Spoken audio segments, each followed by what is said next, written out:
In this video, we're going to be using drum overheads to compare microphone polar patterns. Let's see which one sounds best.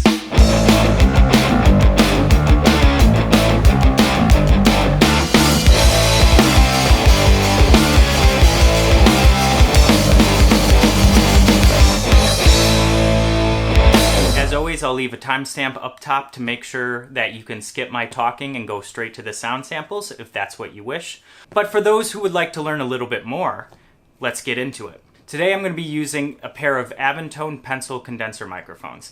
It has interchangeable capsules that lets you change the polar pattern, and I thought this would be a perfect way to test different polar patterns and how they affect the sound, because we won't be changing microphones. A lot of times a microphone will be designed for a specific polar pattern. By using these microphones that have interchangeable capsules, we'll be able to leave the microphone the same while changing the polar pattern, allowing us to eliminate variables when listening back. We're going to be listening to 3 different polar patterns today. The first one is hyper-cardioid, we got regular cardioid, and omni. The reason I chose drum overheads for this experiment is because that is what I use pencil condenser mics the most on. Usually when I'm miking close drums, let's say snare and kick, I'm going to go cardioid. Typically in a close miking situation, you're going to go with cardioid because you're going to take advantage of the rejection that cardioid provides, where you're going to reject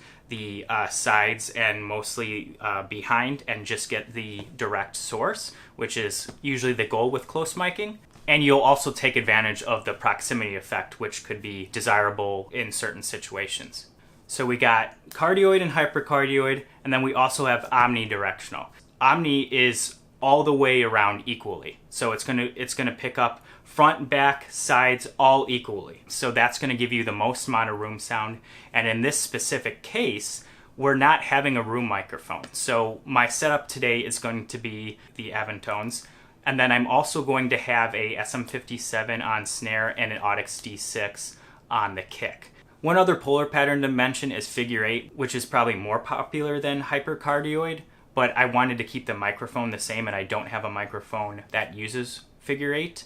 But for those of you that are interested, figure 8 would be a polar pattern that would capture the front and back equally and then reject the sides. So that's just another one that's out there that we won't be doing today, and it isn't very common on overheads, but it's still common nonetheless, and maybe in the future we can do a video on that. So we're going to be doing mono and stereo, and I'm excited to see how that compares too. For mono, it's just going to be centered, and I centered it not directly over the snare, but just directly over the center of the kit in general. So that will be the mono microphone setup. And then for stereo, I use the XY configuration just because it's a pretty popular configuration and it's just easier to set up and not worry about phase issues. But there are quite a lot of different configurations you can do with 2 different microphones.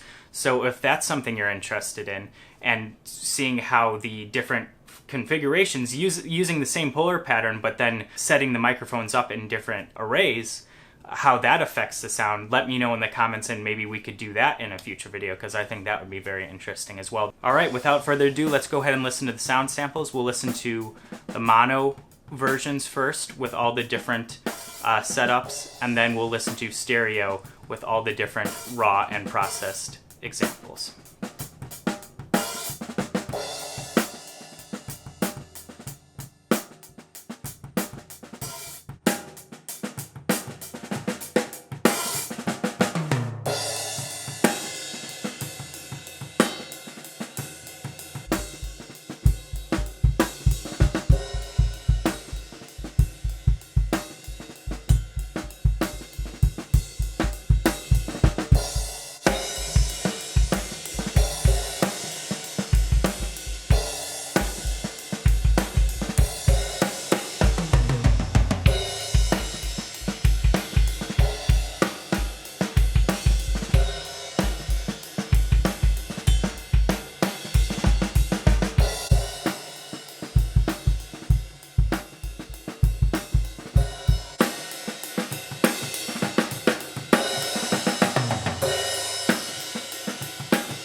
All right, they all sounded great to me, much closer than I thought.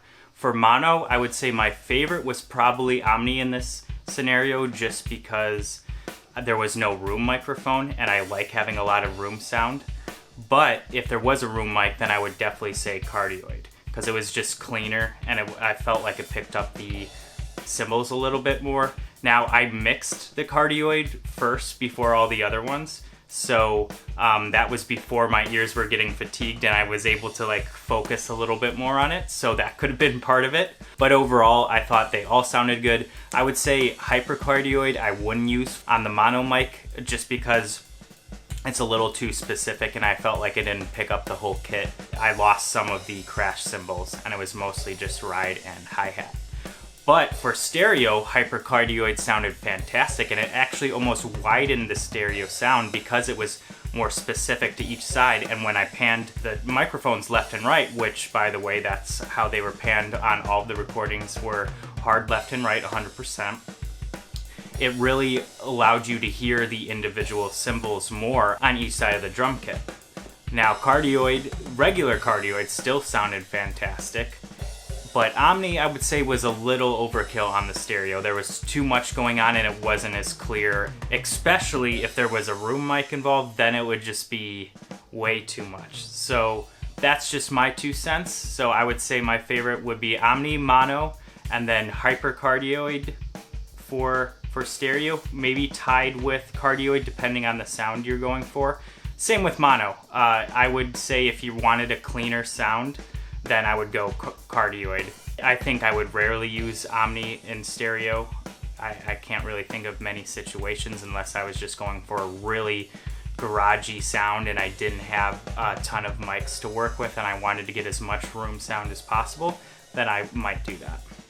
But let me know what your favorites were in the comment section below, and if you're interested in seeing more microphone style videos or gear reviews, cover songs, all of that, then you're in the right place. Please subscribe and I hope to see you in the next one.